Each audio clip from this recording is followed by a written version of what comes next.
tarde. Então, irmãos queridos e amados, é uma alegria estar com vocês nessa manhã. E vamos à palavra de hoje. Abra sua Bíblia em Carta de Paulo aos Colossenses, capítulo de número 1. E vamos ler versos 13 e 14, os mesmos que lemos na semana passada. Colossenses, capítulo de número 1, versos 13 e 14. Olha aqui uma grande verdade, uma verdade libertadora, gigantesca, que nós vamos ler, que precisa ser pregada. Só que se você for procurar uma pregação nessas que aparecem na televisão, eles nunca falarão nada disso para vocês, nunca. Então olha lá, Colossenses 1, 13 e 14. Ele, Deus, o Senhor Jesus, o que ele já fez? O que ele já fez? Olha o tempo do verbo. Nos libertou do império das trevas e nos transportou para o reino do Filho do seu amor. Então, quando eu fui transportado, estou no reino, o que eu encontro lá? No qual, neste reino, nós temos o quê? A redenção. O que é a redenção? Fim da escravidão. E encontro mais uma coisa, a remissão dos pecados, ou seja, a retirada de todos os meus pecados, o pagamento de todos os meus pecados. Então vamos, aquela perguntinha, eu sei que você é paciente, porque Paulo escreveu esta carta aos Colossenses. 3 falsas doutrinas estavam em vigor dentro da igreja dos Colossenses. A primeira delas, gnosticismo, ou melhor, não, asceticismo, vamos começar por aquela ordem. A segunda, gnosticismo. A terceira, o misticismo. E a quarta, o pessoal que queria arrastar a igreja para guardar a velha aliança, guardar a lei. Então você já ouviu isso muito, mas de novo, o que é o asceticismo? Presta atenção. É toda a doutrina que impõe um fardo pesado sobre a minha vida, que me leva a sofrimento. É doutrina que me traz sofrimento, que tem um controle exagerado sobre mim, que me manipula, que me leva a fazer coisas que me causam sofrimento. Você sempre ouviu essa frase no falso evangelho: Deus fez a parte dele, pagou 50%. Agora você tem que fazer a sua parte, os outros 50% é como se Deus dissesse assim: se vira, você tem que fazer esta parte. Aí sobre esses 50% eles começam a explorar você financeiramente, impor que você viva dentro da igreja, enche você de doutrina, de peso, de afazeres, de cobrança, de pagar preço, de julgo, e você fica escravizado, e isso traz sofrimento para você. Então, você não tem que pagar preço por nada. Tudo que precisava ser pago e todo sofrimento que nós deveríamos passar, Cristo pagou na cruz e Ele sofreu no nosso lugar na cruz. Agora eu passo lutas nesta vida, dificuldades, estou numa sociedade corrompida, eu estou com o país sendo governado e foi governado por autoridades corrompidas, mentirosas, estou no meio político caótico e sofro consequências disso. Vou ter que enfrentar essas coisas, como todo mundo vai ter que enfrentar, porém, o preço já foi pago na cruz. Deus não está me cobrando nada, me apertando nada. A porta estreita era a lei. É Velho Testamento, isso foi dito por Jesus antes da cruz. Entrai pela porta estreita, porque largo é o espaçoso caminho que conduz, a porta é larga e espaçoso o caminho que conduz à perdição. E muitos andam pela perdição. Estreita é a porta e apertado o caminho que conduz à vida. Que porta estreita é essa? É a lei. Quando Jesus disse isso em Mateus 7, nem evangelho havia ainda. Porta estreita é viver na escravidão do Velho Testamento. Ninguém passa por ela, não passa nada, porque lá tudo na lei condenava o homem. Então o que é o asceticismo? É aquele rigor ascético, aquela cobrança, aquele controle. Eu preciso falar isso, quando o crente ele não pensa mais. Você é chamado por Deus para pensar, para conhecer a Bíblia, raciocinar, ser inteligente. Quando você está numa igreja aqui, você não pensa mais, você ficou abobado, está controlado por uma liderança que pensa por você, e você é aquela massa de manobra que faz tudo o que eles querem, você não pensa mais, é proibido até discordar de alguma coisa que eles façam. Você está entendendo? Então você está debaixo desse asceticismo, desse controle. Você foi feito para pensar, raciocinar, conhecer a palavra, julgar toda a pregação para ver se está escrito. Você é um juiz do pregador. Se o pregador vem com conversa de velha aliança, você vai julgá-lo. Se ele vem falar de coisas que não é evangelho da graça de Deus, eu vou julgar se ele é verdadeiro ou se ele é falso. Se ele está falando a verdade, está falando a mentira. Por isso que eu preciso conhecer o evangelho, porque quando eu conheço o evangelho, é como um advogado que conhece a lei. Ele vai advogar de acordo com a lei, vai julgar de acordo com a lei, não vai sair da lei. Quem conhece o evangelho julga todos os pregadores e quem ensina baseado no evangelho. Agora, se ele não conhece, ele vai acreditar em qualquer coisa. Então, asceticismo é isso. Então, você vê hoje muita gente numa igreja debaixo de um rigor ascético, controlado, manipulado, não pensa, parece um monte de fantoche que faz aquilo que o apóstolo quer, não pensa, não raciocina. Isso aí entrou também nos Colossenses. Que outra coisa? Gnosticismo. O que é o gnosticismo? Eu quero sentir um Deus, eu acho que Deus é emoção. Então eu quero sentir um Deus na minha carne. É daí que vem essa conversa, sapato de fogo, canela de fogo, todo mundo tremendo, rodando, é um arrepio, é um calor, é fogo que desce, é fogo no altar, o varão de fogo, é tudo, o crente quer ser queimado, né? Tudo é fogo, entende? Então eles querem um Deus que descontrola, cai no chão, fica tremendo, estrebuchando. Eu quero ter visões. Eles faziam até culto a anjos. Eu quero ter emoções. Canta aquele cântico que não fica emocionado. Ai, que cântico ruim. Aí cantou, o varão de branco chegou, aí todo mundo começa. Você percebe? Começa um fogo estranho, não é? Entende? Eu quero ter experiências espirituais, não importa a fonte.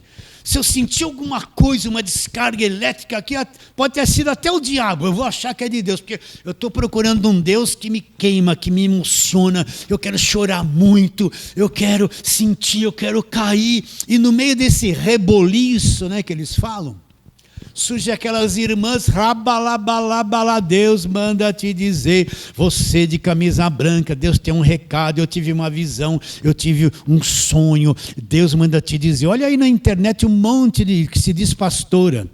Todo dia ela tem uma revelação, um recado para você. Aí fala os nomes. Você, Maria, Deus manda te dizer, você está triste, mas Deus vai te levantar. A porta está fechada, Deus manda te dizer. A porta vai se abrir, aleluia, glória a Deus. Essas línguas são estranhas até para elas. Só que acostumou fazer isso, vocês estão entendendo? E começa essas pessoas com visões, começa a controlar a vida da igreja. Alguém que está aqui no púlpito e fala que tem dom de revelação, em pouco tempo ele vai atrair uma multidão. A multidão vem porque ela está com problema, com conflito, ela quer resolver.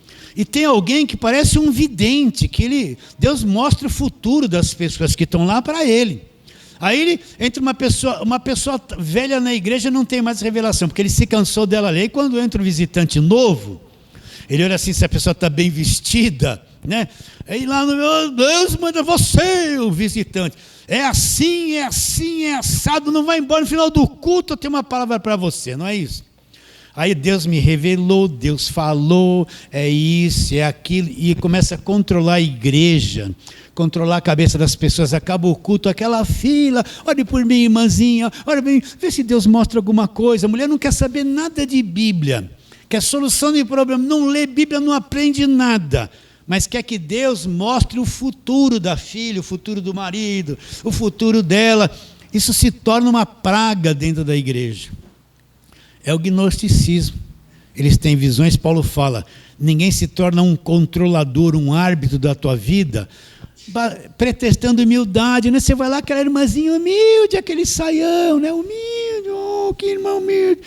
Abre a boca, começa a ver todos os planetas. Estou vendo isso, estou vendo aquilo, estou vendo, receba. E começa a controlar a vida das pessoas. É o gnosticismo.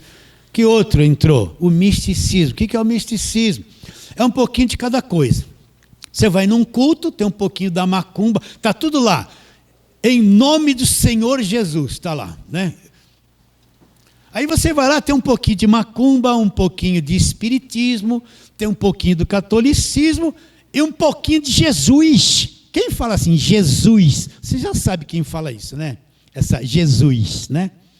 Então você vai num culto, lá dentro tem sessão de descarrego, óleo ungido, sal grosso, né?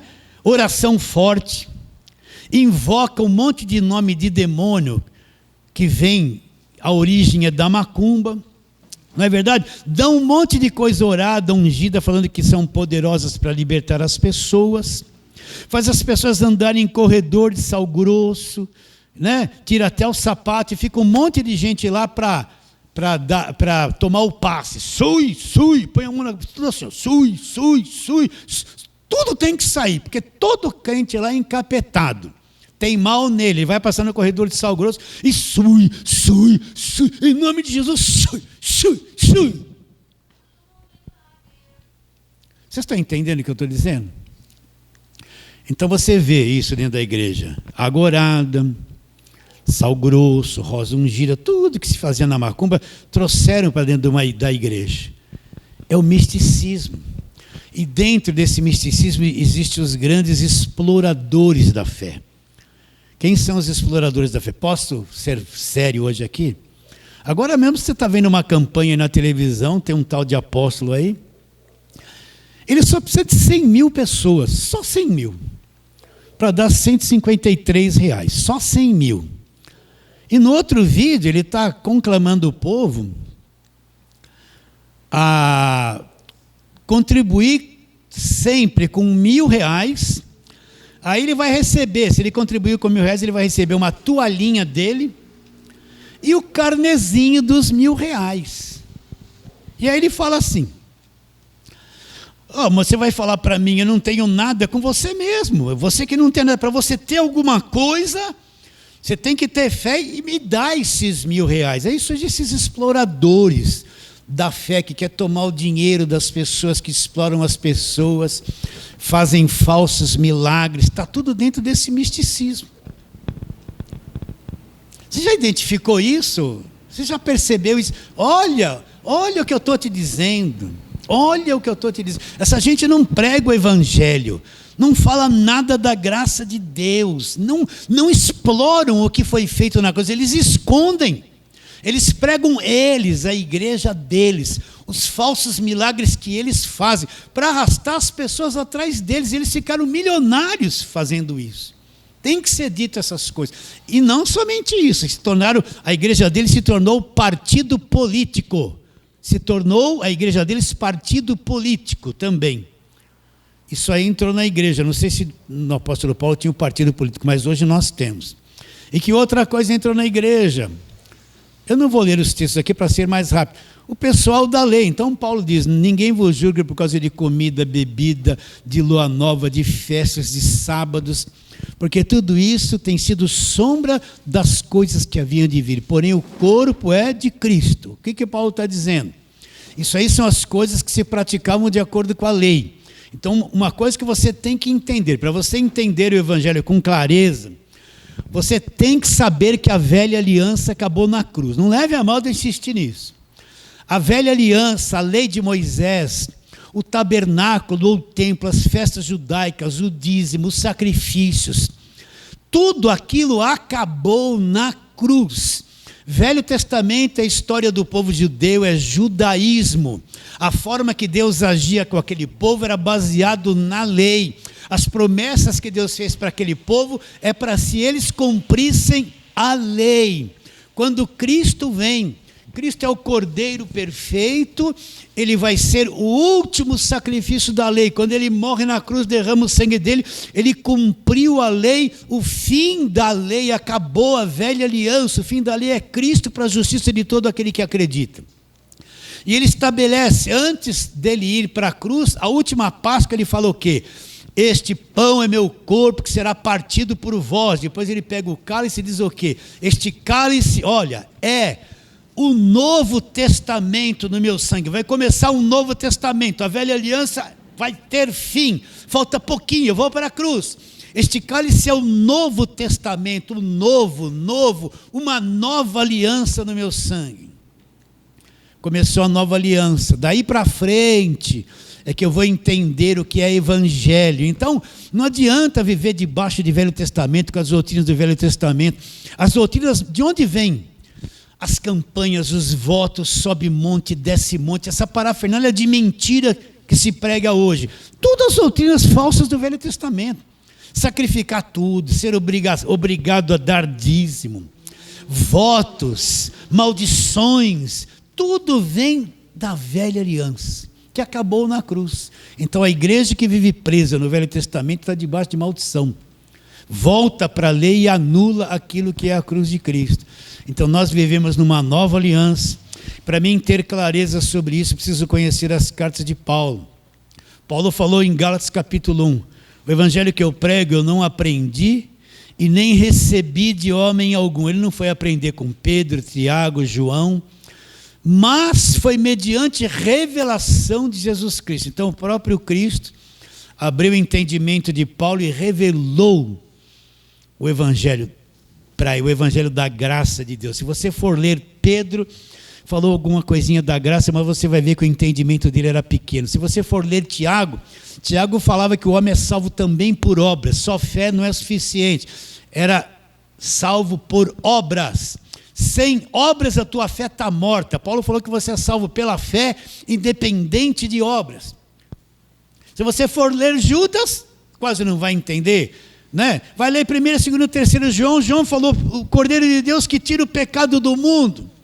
Agora ele vai falar um monte de coisa de condenação. Então você vai ver que os demais apóstolos, eles creram em Jesus Cristo, foram apóstolos de Jesus Cristo, sim. Porém eles continuaram no judaísmo, misturando as coisas. Eles não tiveram visão clara que a lei acabou. Se tivesse, Pedro teria escrito sobre isso, Tiago teria escrito sobre isso, Judas e João teriam escrito, porque essa é a verdade, mas eles não souberam. Mas Paulo teve uma revelação completa, que a velha aliança acabou na cruz. Está bem claro isso? Então essas 4 falsas doutrinas estavam vigorando dentro da igreja dos Colossenses. E Paulo vai escrever essa carta para libertá-los, tirá-los dessa situação de cativeiro. Até que nós chegamos nesse verso 13 e 14. Vamos ler de novo. Ele nos libertou do império das trevas, falamos isso a semana passada, né? E nos transportou para o reino do Filho do seu amor. Vamos falar isso aqui hoje. No qual temos a redenção e a remissão dos pecados. Então, ele nos libertou do império das trevas e nos transportou. O que é um transporte? É sair de uma situação, de uma localidade, e ir para outra situação, outra localidade. Ou seja, ele nos libertou do império das trevas e me transportou e me pôs em Cristo, no reino do Filho do seu amor. Então nós que cremos, que conhecemos o Evangelho, nós fomos transportados, saímos do cativeiro das trevas, das prisões, das maldições, da condenação, do poder do diabo, e fomos postos, como se você fosse posto dentro de um cofre forte, que só Deus tem o segredo. Nós fomos postos no reino do Filho do seu amor, e ali nós encontramos a redenção e a remissão dos pecados. Nós fomos postos no reino, e o reino foi posto dentro de nós. Está bem claro isso? Então você vai encontrar nas cartas de Paulo muitas expressões assim, em Cristo, em Cristo, em Cristo. O que Paulo está querendo dizer? que agora nós estamos em Cristo, dentro, como se estivéssemos dentro de Cristo. Por exemplo, eu ligo para você: ô João, onde você está? Você fala assim: eu estou aqui em casa. O que eu vou entender? Que você está dentro da tua casa, guardado ali dentro. Tem um telhado sobre você, tem paredes, janelas, portas. Você está em casa, dentro da sua casa. O que é estar em Cristo? É que eu estou em Cristo, dentro de uma situação, dentro de um reino, dentro desse sistema chamado em Cristo. E aqui eu já encontrei a redenção e a remissão dos pecados. Então nós somos transportados, saímos do reino das trevas e fomos postos no reino da luz, em Cristo. Está bem claro isso na sua mente? Firma a tua mente nisso, nós vamos trabalhar agora. Para que eu possa te explicar isso direitinho, vamos usar uma ilustração em Gênesis, lá na Velha Aliança, Gênesis capítulo de número meia dúzia, Gênesis 6. Esse capítulo fala da corrupção do gênero humano. E aqui nós vamos encontrar a história de Noé. Então, eu não vou ler tudo isso aqui, vamos ler poucos versos. Verso 7. Verso 7. Disse o Senhor: farei desaparecer da face da terra o homem que criei, o animal, os répteis, as aves dos céus, porque me arrependo de os ter feito. Porém Noé achou graça diante do Senhor. Eis a história de Noé. Noé era homem justo e íntegro entre os seus contemporâneos. Noé andava com Deus. Qual era o estado da terra? Estava toda pervertida. A terra estava corrompida à vista de Deus, cheia de violência. Viu Deus a terra e eis que estava corrompida. Presta atenção. Porque todo ser vivente havia corrompido o seu caminho. Então, quando o pecado entrou no mundo, afetou não só a raça humana, como todo ser vivente, os animais, as aves, os peixes, tudo ficou estragado. Você tem que ter compreensão sobre isso. Viu Deus a terra e eis que estava corrompida, porque todo ser vivente havia corrompido o seu caminho na terra. Então disse Deus a Noé: resolvi dar cabo de toda a carne, porque a terra está cheia de violência dos homens. Eis que o farei perecer juntamente com a terra. Fazia uma arca de tábuas e cipreste, nela fará compartimento, e calafetarás com betume por dentro e por fora, deste modo farás. E agora Deus vai dar um plano de trabalho para ele. Então depois vamos ler mais. A terra estava toda corrompida. Deus vai pôr um fim no planeta, em todo ser vivente. Tinha um homem naquela geração que andava com Deus, que era Noé. Então Deus vai preservar a raça humana através de Noé. Então Deus dá um plano: Noé, constrói uma arca grande, você vai usar esta madeira, este betume vai ser assim, assim, assim, assim, assim. Eu vou trazer um dilúvio e vou acabar com todo ser que respira nesta terra. Então constrói essa arca, e depois dela pronta vai vir um casal de cada espécie, de aves, de répteis, de mamíferos, dos que rastejam, e vai entrar na arca. E quando todos estiverem ali dentro, você fechar a porta, vai vir esse dilúvio e vai destruir a todos. Mas você vai estar ali na arca, você vai estar guardado de toda essa condenação. Vamos em frente. Vamos agora ler o capítulo 7. A arca já estava pronta, né? Disse o Senhor a Noé, verso 1: entra na arca, tu e toda a tua casa, porque reconheço que tem sido justo diante de mim no meio desta geração, né? Verso 11: no ano 600 da vida de Noé, aos 17 dias do segundo mês, neste dia romperam-se todas as fontes do grande abismo, e as comportas do céu se abriram, e houve copiosa chuva sobre a terra durante 40 dias e 40 noites. Verso 17: durou o dilúvio 40 dias sobre a terra, cresceram as águas, levantaram a arca sobre a terra. Predominaram as águas e cresceram sobremodo na terra, a arca, porém, vogava sobre as águas. Verso 22: tudo que tinha fôlego de vida nas suas narinas, tudo que havia em terra seca morreu. Para aí. Então, Deus deu a estratégia para Noé. Noé construiu a arca, os animais todos entraram lá. Quando ele e a sua família entrou na arca, tudo que estava ao redor dele sofreria a condenação de Deus, sofreria a destruição por aquela condenação que haveria de vir. Depois que isso aconteceu, veio 40 dias e noites de chuva, de dilúvio sobre a água, sobre a terra, encheu e destruiu todo ser vivente. Mas a arca flutuava sobre as águas. Veja bem, Noé está dentro da arca. Dentro da arca tem todo o sustento dele, Deus está guardando ele, nada vai se perder do que está ali dentro. Porém, tudo que está ao redor da arca está sofrendo uma condenação, sim ou não? Não está? Mas nenhuma dessa condenação que está vindo sobre o mundo até então, para destruir todo ser vivente, tem poder de chegar até Noé. Noé está no meio de tudo aquilo.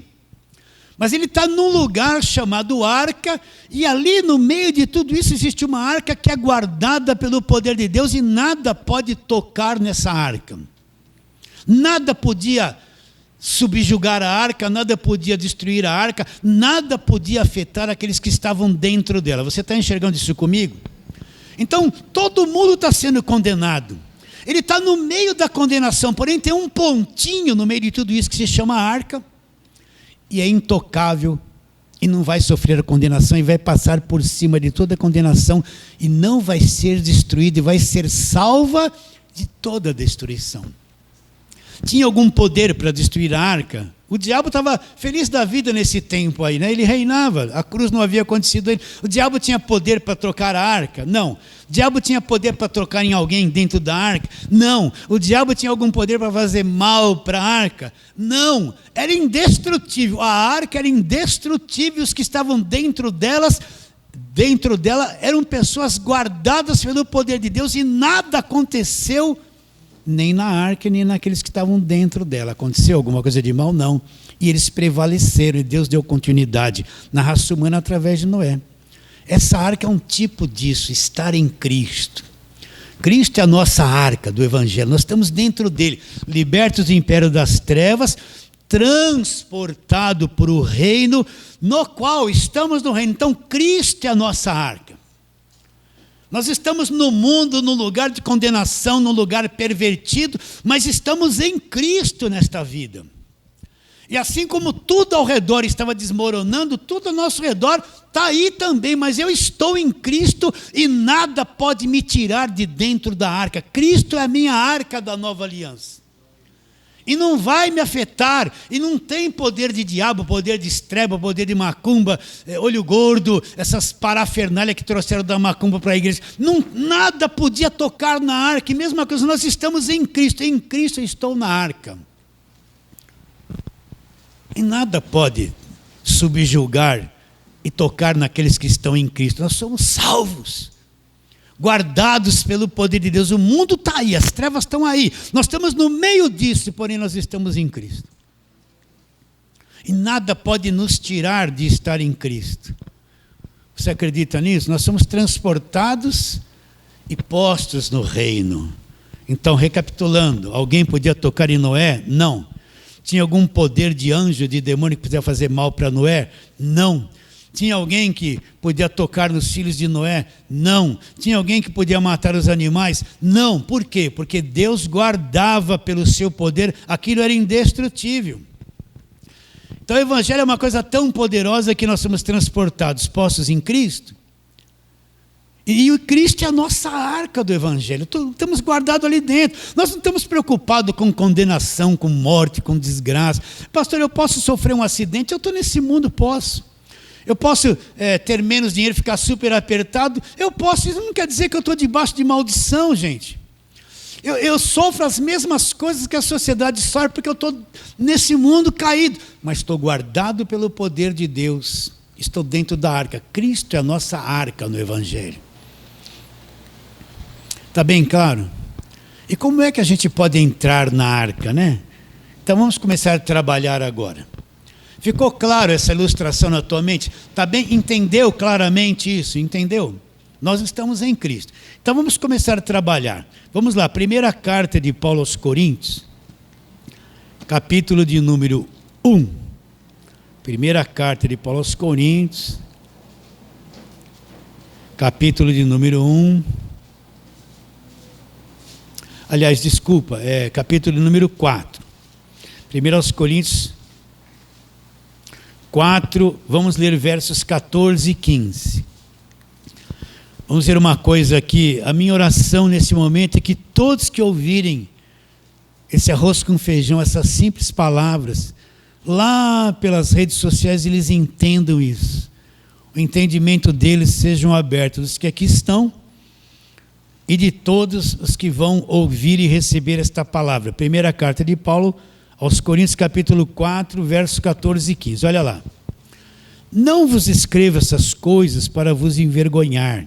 Pelo contrário, para vos admoestar como a filhos meus amados. Porque ainda que tivesseis milhares de preceptores em Cristo, não teríeis, contudo, muitos pais. Agora vem a bomba. Ó. Pois eu, pelo Evangelho, vos gerei em Cristo. O que é ser gerado pelo Evangelho? Ser fecundado, ser gerado pelo Evangelho. Repare bem, o que é que vai me gerar em Cristo? O que é que vai me gerar dentro da arca? Vai me fazer existir ali dentro, guardado pelo poder de Deus. Paulo diz aos Coríntios que os coríntios eram salvos e foram gerados pelo conhecimento do Evangelho. Já expliquei para você o que é o Evangelho. Paulo fala em Romanos 1, 16, 17, não me envergonhe do Evangelho, porque o Evangelho é o poder de Deus, poder de Deus, para quê? Para a salvação de todo aquele que crê. Então, quando eu vou ouvindo o Evangelho, aprendendo as cartas de Paulo, esse conhecimento vai me gerar em Cristo, vai me gerar dentro do Evangelho. Eu era cego, religioso, evangélico, não sabia nada, mas quando compreendi o Evangelho, nasci de novo, eu fui gerado, liberto de tudo e gerado dentro de Cristo, em Cristo, dentro da arca. Então, o meio de ser gerado, eu não posso ser, isso não pode acontecer se eu não conhecer o que é o Evangelho. Não tiver uma clareza, um conhecimento que é o Evangelho. O Evangelho não é isso, aceita Jesus, aceitei. Né? Não, agora que eu aceitei Jesus, agora eu preciso aprender o que é. Não é aceitar Jesus, é recebê-lo. Agora eu preciso aprender o que aconteceu comigo. Em que posição eu estou. Aonde? O que aconteceu? Então eu começo a aprender o Evangelho para saber o que aconteceu comigo. Então eu vou sendo gerado pelo conhecimento do Evangelho. Agora, a lei não tem poder para gerar ninguém, a não ser gerar escravidão. A velha aliança, os costumes judaicos, só pode gerar escravidão na vida das pessoas. Não vão gerar essas pessoas em Cristo. Então, repare bem como você mudou. Repare bem. Você estava na igreja, fazia as coisas, fazia campanha, fazia tudo isso. Mas um dia a palavra do Evangelho chegou em você. Olha, eu repito isso sempre aqui. Esse conhecimento chegou. Quando esse conhecimento chegou aqui, você foi gerado, atraído por ele. É como se alguém pegasse e enfiasse a mão dentro do teu coração, desse uma puxadinha, ajustasse ele, você ficava em linha, né? Calibrado, né? Você foi gerado, você descobriu. E ao mesmo tempo você descobriu que aquilo que você estava fazendo não era. É ao mesmo tempo. Agora você foi gerado, então o Evangelho vai constituindo a tua vida, gerando, você vai aprendendo e você vai descobrindo tudo que aconteceu com você. Porque só o Evangelho tem poder de gerar uma pessoa dentro da arca, gerar a pessoa em Cristo. Então, como eu entro na arca? Fui gerado pelo Evangelho, posto no reino e posto em Cristo. Está claro isso? Você já foi gerado pelo Evangelho, sim ou não? Foi? Você está em Cristo? A arca estava lá, tudo estava sendo condenado ao redor dela. Mas nada podia... Ai, meu Deus, isso é tremendo. Nada podia tocá-la. Podia? Você está em Cristo, Cristo é a nossa arca. Tudo ao redor está sendo condenado. Assim como não tocaram em Noé, vão tocar em você agora? Você está numa aliança muito mais superior. Isso que aconteceu com Noé foi antes da lei, nem lei existia ainda nesse momento. Olha como é grande a salvação, olha como é grande o que Cristo fez por cada um de nós. Vamos para outro verso, vamos ver o que nós vamos encontrando na arca, né? Fomos gerados, Efésios capítulo número 2, vai um pouquinho para frente, 1º a 2º Coríntios, Gálatas, Efésios. Efésios capítulo de número 2. Vamos ver o verso 10. A gente gosta do 8, né? Vamos começar no 8, né? Efésios 2, 8. Porque pela graça sois salvos. Ai, que bálsamo ler isso, entender isso, que alívio, que refrescante, que prazer. Porque pela graça sois salvos mediante a fé. Isto não vem de vós, é um dom de Deus. Não de obras para que ninguém se glorie. Agora, olha aqui o que Paulo fala a respeito de nós. Pois somos feitura dele, nós somos feitos por ele, você foi gerado por ele. Feitura dele, criados na arca, ó, criados em Cristo para as boas obras, as quais Deus de antemão preparou que andássemos nela. Quais são essas boas obras? Obras preparadas por Deus, não foram obras que eu produzi, não são obras que eu vou fazer. Quais foram as obras preparadas, já consumadas, feitas por Deus para mim andar nela? Primeira delas, a obra da justificação. Justificados. Segunda, a obra da salvação, eu já fui salvo. Terceira, a obra da redenção, já fui redimido. A obra da filiação, sou filho de Deus. Eu vou andar nestas obras que Cristo realizou na cruz por cada um de nós. Eu fui criado em Cristo, nós nascemos de novo dentro da arca, nascemos de novo, estamos em Cristo, estamos dentro da arca, criados em Cristo, é a nova criação. Deus vem, essa velha criação condenada, tem pessoas chamadas ali dentro, ele chama e começa uma nova raça, uma nova criação de seres que somos nós, fomos criados em Cristo. A velha criação antes da cruz já está condenada e morta, não serve mais para nada. Mas depois da cruz surge uma nova criação. E essa nova criação é isso que você é por dentro, o verdadeiro Filho de Deus no Espírito. Você é a nova criação. Deus começou uma nova raça. A primeira falhou, acabou com ela na cruz, começou uma nova raça. Os criados em Cristo, os criados dentro da arca. Vamos mais para frente, segunda carta de Paulo aos Coríntios, volta. Tudo em Cristo, tudo em Cristo, tudo em Cristo, dentro da arca. Capítulo de número 5. Verso 17, segunda carta de Paulo aos Coríntios, capítulo 5, verso 17. E assim, se alguém está aonde na arca? Em Cristo. O que essa pessoa é? Olha a nova pessoa aqui. É nova criatura, é nova criação. Olha o teu passado, aquilo que você era no passado. As coisas antigas já passaram. Eis que tudo se fez novo, Então, se eu estou em Cristo, na arca, eu sou uma nova criação, eu fui criado em Cristo. As coisas velhas, todo o meu passado, aquilo que eu era, o que me escravizava, as coisas velhas se passaram, tudo aquilo foi tirado de mim. E eis que tudo se fez novo, eu sou uma nova pessoa, uma nova criação. Eu estou em Cristo, estou na arca, e aquilo que eu era não sou mais, aquilo acabou, morreu, não existe mais. Você é uma nova criatura, criatura livre, não está debaixo de escravidão, não está debaixo de maldição, o diabo não tem poder, não vai ser condenada, porque tudo na tua vida já foi pago na cruz, liberta do império das trevas. Isso que é a igreja verdadeira. Isso que é o evangelho da graça de Deus, é uma coisa poderosa. Você é uma nova criatura, olha aí dentro de você. Aquele que é nova criatura sabe, você já está novo aí por dentro. O entendimento fez você ficar novo aí, aconteceu. Então você está em Cristo, você é uma nova criatura. As coisas velhas se passaram, tudo se fez novo. Caminhando, discorrendo a palavra agora. Primeira carta de Paulo aos Coríntios, já estamos na segunda, volta um pouquinho. Primeira carta de Paulo aos Coríntios, capítulo de número 1, verso 30.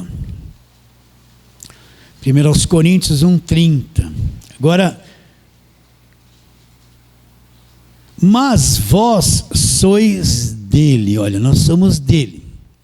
De quem nós somos? Nós somos de Deus, mas vós sois dele dentro da arca, lá, em Cristo Jesus. E o que Cristo Jesus se tornou para nós da parte de Deus? O qual se nos tornou da parte de Deus, olha lá, sabedoria. Então Cristo é minha sabedoria. Olha a justificação aqui. Cristo é a minha justiça, Cristo é a minha santificação e Cristo é a minha redenção. Então de quem nós somos? Nós somos dele, comprados pelo sangue dele, adquiridos pelo sangue dele. Nós pertencemos a ele em Cristo, na arca. E o que Cristo se tornou para cada um de nós? 4 coisas: sabedoria, justiça, santificação e redenção. Para que, como está escrito, aquele que se glorie, né? O que é se gloriar, né? Se gloriar em si mesmo é, bom, eu sou bom, eu sou melhor, eu posso, eu sou o cara, eu sou a bola da vez, eu sou, isso é se gloriar em si mesmo. Mas nós não nos gloriamos em nós mesmos, nós nos gloriamos em Cristo. Ah, Jesus me salvou, glória, Jesus me libertou, Jesus é minha sabedoria, minha redenção, a minha santificação. Eu estou na arca, estou salvo, liberto, filho de Deus, uma nova criatura. Eu me glorio em Cristo, Ele é a nossa glória, a nossa alegria, não em nós mesmos. Nós somos dele para sempre. A igreja de Deus, está lá em Atos 20, a qual ele comprou com seu próprio sangue. Você foi resgatado a preço de sangue, derramado na cruz do Calvário. Você é dele para sempre. Onde eu encontro isso? Dentro da arca, em Cristo. Agora vamos lá. Segunda carta de Paulo aos Coríntios. O único lugar que o véu é removido, capítulo de número 3, verso 14. O véu é removido. Esse capítulo 3 está falando do fim da lei, que a lei era o ministério da morte, era o ministério da condenação, que nós estamos no ministério do Espírito, né? E ele vai falar, vou ler desde o verso 12, 2 Coríntios 3, 12. Tendo, pois, tal esperança, servimos-nos de muita ousadia no falar, e não somos como Moisés, que põe um véu sobre a face, para que os filhos de Israel não atentassem na terminação do que se desvanecia. Agora, olha aqui, ó, verso 14. Só em Cristo, só no Evangelho que o véu é retirado. Quem não entrou ainda no Evangelho, está na velha aliança, tem o véu. Não adianta. Mas os sentidos deles se embotaram, pois até o dia de hoje, quando fazem a leitura da antiga aliança, os que estão só no Velho Testamento, o mesmo véu permanece, não lhe sendo revelado, que em Cristo, na arca é removido. Mas até hoje, quando é lido Moisés, o véu está posto no coração deles. Quando algum deles se converte ao Senhor, o véu lhe é retirado. Ora, o Senhor é o Espírito, e onde está o Espírito do Senhor, aí é a liberdade. Olha o finalzinho do verso 14. Não lhe sendo revelado que em Cristo o véu é removido. Então, quando eu entro em Cristo, eu sou salvo, eu estou em Cristo, o véu é retirado. Então, por isso que você não entendia nada na nova aliança, não gostava das cartas de Paulo, não entendia o que era evangelho, mas quando você foi salvo, posto na arca, o véu foi retirado. O véu da lei, das pregações do Velho Testamento, todas aquelas coisaiadas todas. Agora o véu foi retirado e foi revelado a você. Cristo, que é estar em Cristo, que é o Evangelho. Tudo isso acontece aonde? Dentro da arca. Cristo é a nossa arca. O dilúvio está aí, ó. E vai levar tudo. Mas quem está em Cristo está salvo, está na arca, está sem véu. O véu foi retirado. Mais um pouquinho, mas vocês vão ter paciência. Eu vou pular algumas coisas aqui, para Agora vamos o que a gente canta aqui. Vou cantar. Já não há condenação para quem em Cristo está. Já não há condenação para quem em Cristo está. Olha que lindo. Não estou sob a lei, mas debaixo da sua graça. Já não vivo eu, mas Cristo vive em mim. Eu sou livre para adorar. Eu sou livre para adorar. Verso 1. Agora, pois, olha lá. Já nenhuma condenação existe para quem? Para os que estão na arca. Para os que estão em Cristo Jesus. Por quê? Porque a lei do Espírito da vida, que vem pelo Evangelho, em Cristo, na arca, me livrou da velha aliança, da lei do pecado e da morte. Então, por que não há mais condenação? Porque o verdadeiro crente nunca vai perder a salvação. Agora, pois, nenhuma condenação existe para quem está na arca, quem está em Cristo. O véu foi tirado, os pecados foram removidos, a dívida foi paga. Não há condenação para quem está em Cristo Jesus. Por quê? A lei da vida, que veio pelo Evangelho em Cristo Jesus, me libertou da velha aliança, me libertou da lei do pecado e da morte. Tudo foi condenado em volta de Noé. Mas ele foi? Não foi, porque ele estava na arca. Tudo vai ser condenado ao nosso redor, mas nós não vamos ser e não vamos perder a salvação nunca. Por quê? Não há nenhuma condenação para quem está em Cristo, transportados, postos em Cristo. Você acredita nisso? Está enxergando isso comigo ou não? Olha a segurança da salvação.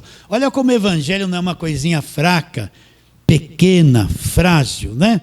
Agora, a primeira carta de Paulo aos Efésios, não é a primeira, é só os Efésios. Fiquei tanto no 1º e 2º Coríntios que estou falando primeiro aqui. Efésios, capítulo de número 1.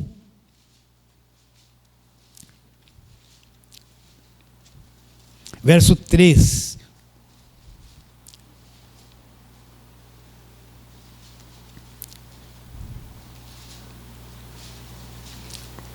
E diz assim: bendito o Deus e Pai de nosso Senhor Jesus Cristo. Gozado, Paulo ainda fala Deus e Pai de nosso Senhor Jesus Cristo, dizendo que Deus é Pai de nosso Senhor Jesus Cristo. Bendito Deus e Pai de nosso Senhor Jesus Cristo, olha lá, que nos tem abençoado ou nos abençoou com toda sorte de bênçãos espirituais. Em qual nível? Nas regiões celestiais, dentro da arca, em Cristo. Assim como dentro da arca tinha mantimento, tinha o cuidado de Deus, a proteção de Deus, a glória de Deus estava ali, guardava cada um deles, né? Deus nos abençoou com toda a sorte de bênção nas regiões celestiais, dentro da arca, em Cristo. Então todas as bênçãos que precisamos, tudo que Deus tinha que nos dar, já nos foi dado em Cristo, dentro da arca. Agora, na nossa mente, benção assim. Eu estava com dor, sarou a dor. Eu estava com pouco dinheiro. São só bênçãos materiais, coisas do nosso dia a dia, que as pessoas andam atrás de Deus por isso. Agora, Deus já nos deu todo o universo, os mundos que Ele criou. As riquezas celestiais, que não é coisa aqui da terra. A vida eterna, um corpo glorificado que vamos ter. Ele já abençoou com tudo o que precisamos, além da nossa imaginação, nas regiões celestiais em Cristo, na arca. Agora vai chegar o dia que nós vamos entrar lá e tomar posse de tudo isso. Então você é um abençoado. Você é um abençoado. Pastor, meu carrinho tem 10 anos de uso. Você é um abençoado. Pastor, eu estou com o sapato mais 5 anos. Esse meu aqui deve ter isso também. Sou abençoado. Não é? Sim ou não? Sim. Meu carro está velho, e daí sou abençoado, vou gastar um dinheirinho a mais para manter ele. Entende? Você não é medido se você tem roupa cara ou roupa barata, se o teu carro é novo. Se você puder ter um novo, amém. Você não está debaixo de maldição por ter um carro de 10 anos útil para você. Você não tem condições de comprar um mais novo. Você não está debaixo de maldição. Pastor, eu não tenho a casa própria. Você não está debaixo de maldição num país como esse. Para se ter uma casa própria é dificílimo. Poucos que conseguem. Fala a verdade. O sistema de financiamento, você vai pagar uma casa 30 anos, vai pagar 3 casas. Vão te tomar, e se der mancada, até a tua entrada, tudo que você deu, você vai perder, se deixar de pagar. Os caras levam tudo, não é? Eu não consigo ter uma casa própria. Eu demorei 15 anos trabalhando, juntando fundo de garantia. Trabalhei 15 anos para conseguir ter a casa própria. Ainda tive que dar meu carro, meu telefone, tudo que tinha para não entrar em dívida. Trabalhei muito.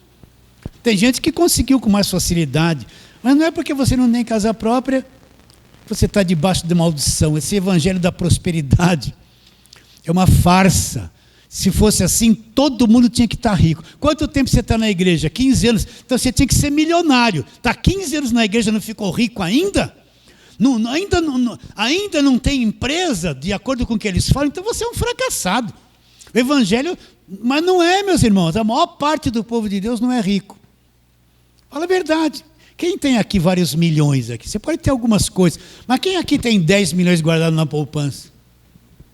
É difícil ter 1 milhão? É tão difícil ter 1 milhão. Imagine 10. Só se fizer um jogo na loteria e ganhar. Porque no trabalho mesmo você vai suar a vida inteira, vai ser difícil. É ou não é? Não estou debaixo de maldição, mas que Deus me abençoou com todas as bênçãos espirituais. Ele já me abençoou. Lá eu sou rico. Lá eu sou milionário. E aqui na terra eu vou prevalecer diante de todas as adversidades dessa vida, porque eu estou em Cristo. Noé prevaleceu diante da condenação do mundo caído. Nós vamos prevalecer diante desse mundo caído que nós vivemos. Agora, a segunda carta de Paulo aos Coríntios, capítulo 2, voltando aos Coríntios. Segunda carta de Paulo aos Coríntios, capítulo 2, verso 14. Olha que coisa linda. Graças, porém, a Deus. Paulo, imagina aquele apóstolo com essa visão toda. Ele devia acordar pela manhã, graças, graças, graças, graças. Ele via a abundância do Evangelho, a grandeza do Evangelho. Ele via o poder do Evangelho, ele tinha a revelação do Evangelho, ele foi até o terceiro céu, ele ouviu palavras inefáveis. Então, ele não está assim, graças porém a Deus, né? Ele está com alegria. É um homem que tem alegria, que tem prazer, que enxerga. Ele devia estar assim, graças a Deus, graças, se expressando, levantando a mão, com um sorriso, coração cheio de fé. Graças, porém, a Deus, que em Cristo, na arca, olha lá, sempre nos conduz em triunfo, e por meio de nós manifesta em todo lugar a fragrância do seu conhecimento. O que Paulo está dizendo? Não interessa, nós estamos nesse mundo, mundo condenado, mas nós estamos em Cristo e Ele vai nos conduzir em triunfo. Não sou eu que vou me conduzir em triunfo, não é o meu esforço, não é a minha sabedoria, não é o meu jejum, não é o meu dízimo, não é a campanha, não é monte, tudo isso é uma falácia, é uma mentira. Deus vai me conduzir em triunfo, Deus vai me conduzir em triunfo por toda essa vida e por fim a vida eterna. Sempre Ele vai me conduzir em triunfo. Eu já passei coisas terríveis, já passei situações que não tinha uma moeda de 10 centavos no bolso, passei com criança pequena, mas Ele me conduziu em triunfo em tudo isso, até os dias de hoje. Já passei, por causa de igreja, muitas adversidades, pastor passa adversidades, mas Ele me conduziu em triunfo até o dia de hoje. Já passei de tudo, Ele me conduziu em triunfo e você também, e você vai triunfar, porque Ele é que te conduz em triunfo. Não tenha medo da situação, não fique impactado com essa mentalidade maligna do mundo, não fique olhando esse falso evangelho, olhe para a graça de Deus, Ele vai te conduzir em triunfo. Vai te conduzir em triunfo. Graças, porém, a Deus, que Ele sempre nos conduz em triunfo. E tem outra coisa, lá, por meio de nós manifesta em todo lugar a fragrância do seu conhecimento. O que é uma fragrância? É um bom perfume, é um cheiro bom. Então ele fala que Ele espalha o bom perfume através de nós. O que é o bom perfume que você pode espalhar? Quando você fala do Evangelho, fala da graça, dá o versículo para uma pessoa, manda um videozinho desse. Tem sabedoria no relacionamento com as pessoas, entende? Tente injetar o Evangelho da graça de Deus na mente de alguém. Isso é o bom perfume. Quando você fala a verdade, sai o bom perfume, a fragrância de Cristo para todas as partes. Nós cheiramos bem, nós cheiramos o Evangelho, de nós sai uma fragrância, um bom perfume. Quando você fala a verdade, é o cheiro de Cristo, a fragrância que Ele faz exalar para todos aqueles que vão ouvir e receber. Olha lá, verso 15, porque nós somos para com Deus o bom perfume de Cristo, tanto nos que são salvos como nos que se perdem. Olha a diferença. Para com estes que se perdem, cheiro de morte para a morte. Para com aqueles, aroma de vida para a vida. Quem, porém, é suficiente para estas coisas? Agora Paulo ele chama a atenção aqui, porque, presta atenção, porque nós não estamos como tantos outros mercadejando a palavra de Deus. A palavra de Deus virou um mercado agora. Tudo que você quer de bom, vai lá. Só pregam essas coisas. Mercadejar a palavra de Deus é fazer da palavra de Deus um meio de você ganhar dinheiro, é negociá-la a preço de custo por alguma coisa. Então ele diz, porque nós não estamos como tantos outros mercadejando a palavra de Deus. Antes, em Cristo, na arca, é que falamos na presença de Deus com sinceridade. Sinceridade de onde? Que vem da parte do próprio Deus. Então Ele vai nos levar em triunfo. Eu sei que de vez em quando vem na tua mente, essa mente caída. Nossa, estou passando isso. Nossa, poderia ser aquilo. Vem aí, porque a nossa mente tem um reflexo negativo que nós herdamos de Adão, que a tendência dela é ficar mais presa naquilo que é negativo, que traz sofrimento, né? E deixar um pouquinho a verdade da palavra de Deus de lado. Eu sei que você atualmente produz isso, mas quando isso vem, isso não é a verdade. A verdade é que nós estamos na arca e vamos ser levados a triunfo. É Ele, o poder dEle é que vai me levar em triunfo sobre todas as coisas. Sobre todas as coisas. Entende isso ou não? Então vamos terminar em Colossenses, capítulo 1, o mesmo verso, 13 e 14. Olha a grande obra. Colossenses 1, 13 e 14. Ele nos libertou de onde? Já libertou do império das trevas e nos transportou para o reino em Cristo, o reino do Filho do seu amor, a nossa arca. E o que eu encontro no reino? Vamos falar isso semana que vem. No qual temos a redenção, fim de toda a escravidão e a remissão, a retirada de todos os pecados. Nós já fomos transportados, estamos na arca. Fala assim, amém. Recebe essa palavra de hoje? Amém. Vamos ficar em pé e vamos terminar.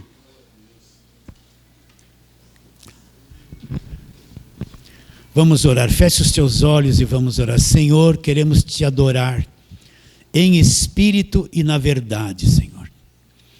Adoração profunda, adoração em espírito e na verdade, que é o Evangelho, com conhecimento da verdade. E te adoramos profundamente, queremos pedir, aonde esta palavra simples chegar, Senhor, que ela alcance o coração dos chamados, que a mente da pessoa seja iluminado, o conhecimento, o entendimento seja iluminado, Senhor. Nós sabemos que essa é a tua vontade. Portanto, nós cremos que o Senhor responde a oração e assim será. oramos pela fé, em nome de Jesus. Fale assim, amém.